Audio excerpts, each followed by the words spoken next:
Welcome to BeamNG 0.38, which is probably BeamNG's least expected update ever.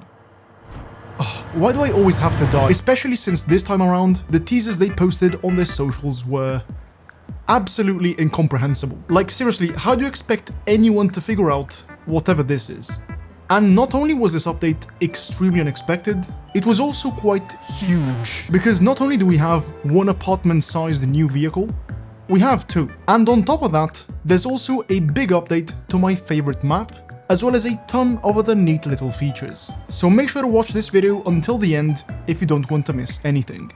And please, like and subscribe. Now as usual, keep in mind that all footage is from a pre-release version and that things may be different when the update comes out. This is the brand new Hirochi HT55, a rigid frame dump truck optimized for quarry work. And as the number 55 in its name suggests, it has a load capacity of 55 tons. You have no idea how hard I'm trying not to make a your mom joke right now. And the detail on this thing is so good. So much so that I'll have to give you an actual walk around. So let's begin with all the details on the outside, and then I'll also show you the interior with all the different buttons and levers, as well as all of the configurations. Now first things first, it's quite big, as you can tell. For reference, this is what a modern hatchback looks like next to it.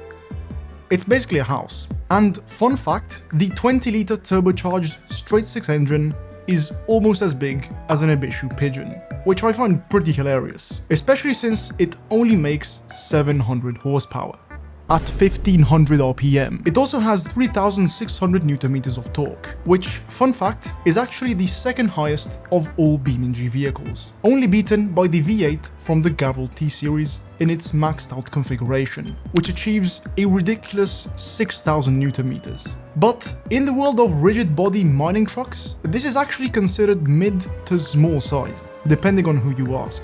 In fact, there's light duty trucks rated up to 40 tons, and mid-sized trucks up to 65 tons, which is where the Hirochi HT55 falls. These two classes of truck are mainly used in quarries, but for mining operations, they often need even larger trucks. Small-scale mining trucks are typically rated up to 100 tons, medium to large trucks up to 150 tons, and then there's the ultra mining class, with some trucks exceeding 300 tons of payload, which is almost enough to carry. Now, if you said that we don't have one of those, don't be, because you probably couldn't drive them anywhere except for grid map. But as for this one, you can actually whip it around without too many problems, as I'll show you later. Now though, let's check all of the cool little details the devs included. Starting from the front, there's these cute little ladders that you can swing around.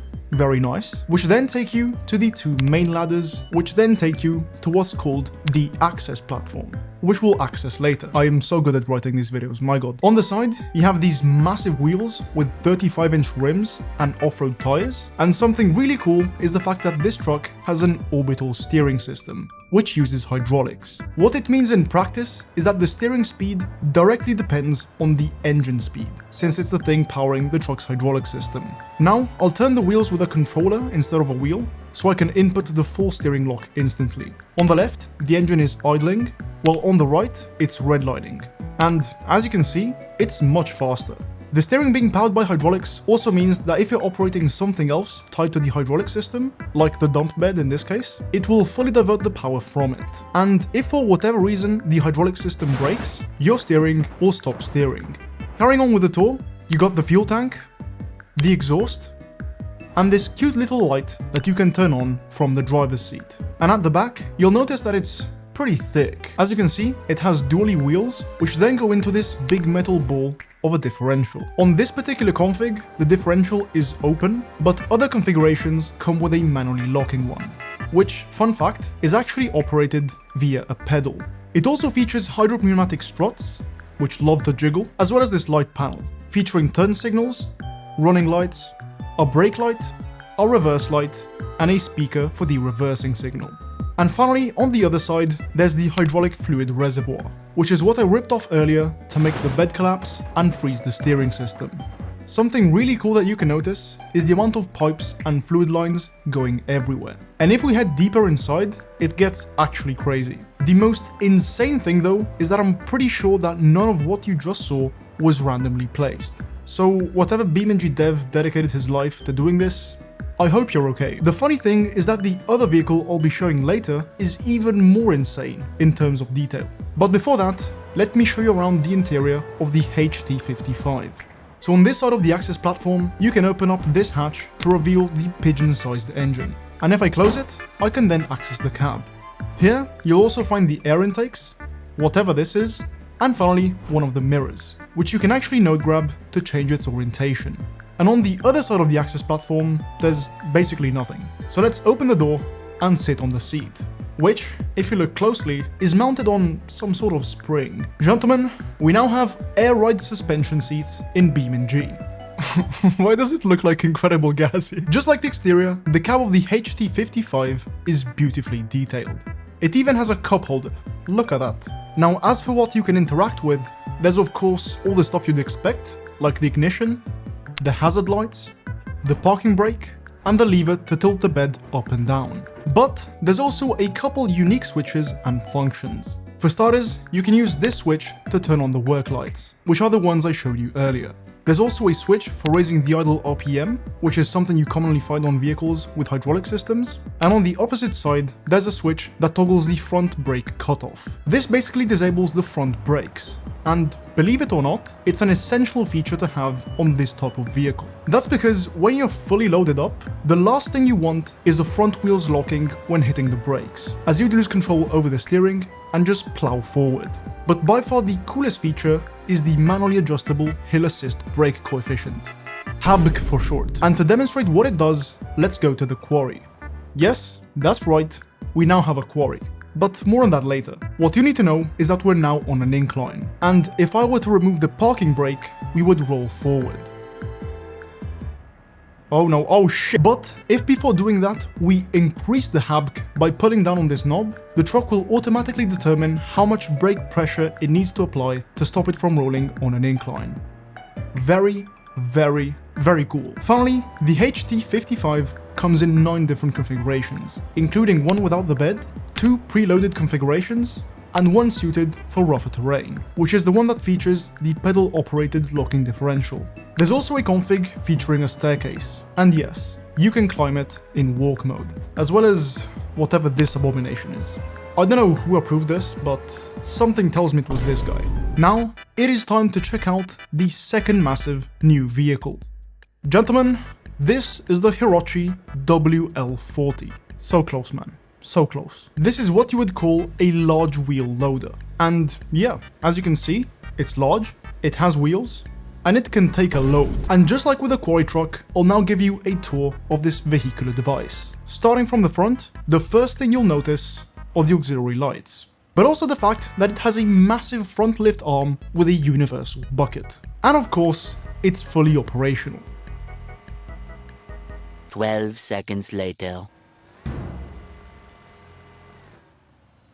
Now on top of the universal bucket, there are also 2 other mounts, but we'll check them out later. Carrying on to the side, it has these very nicely detailed wheels, as well as the tank for the hydraulic system. But the real star of the show is this. Like seriously, this is an unhealthy amount of detail.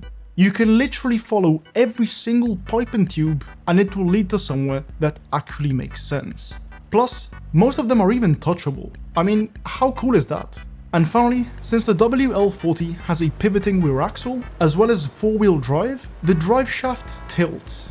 This tickles my brain. Heading to the back, this is where you would jump on in order to get to the cab. But before doing that, let's go to the other side. Because here, right next to the steps, you'll find this little control panel. This tiny switch toggles the stair lights, while this other one with the red cover is the emergency cutoff switch.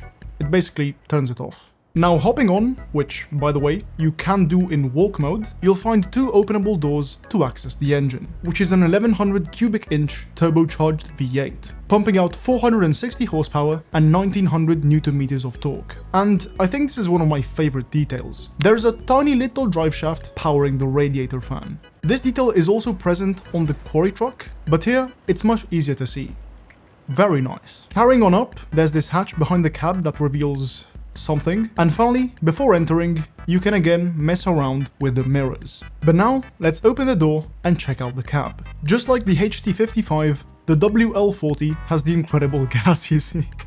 This is too funny, I can't. Now as for the interactive stuff, at the front there's the ignition and the parking brake. To the right, you can control the horn, the front lift arm, and the turn signals, which, by the way, you can see in action thanks to these cutouts in the headlight housings. But there's more. Moving up, you have a light on each side, and boy do they look good at night. And finally, at the top, there's a bunch more controls, including the light on the stairs, the fog lights, and the headlights. And on the other side, there's the hazard lights. Now, as you may have noticed, there is no steering wheel. That's because you control it with this joystick, which makes the WL40 pretty interesting. First off, I would recommend using a controller instead of a steering wheel, especially because with the new modifier keys, you can drive it and control the front lift arm at the same time, which is sick. But the thing that makes it weird to drive is that the steering doesn't go back to center when you let go of the stick. Yeah. Finally, the WL40 comes in 6 different configurations, which feature lift arm with block forks, as well as one with a log sorting grapple.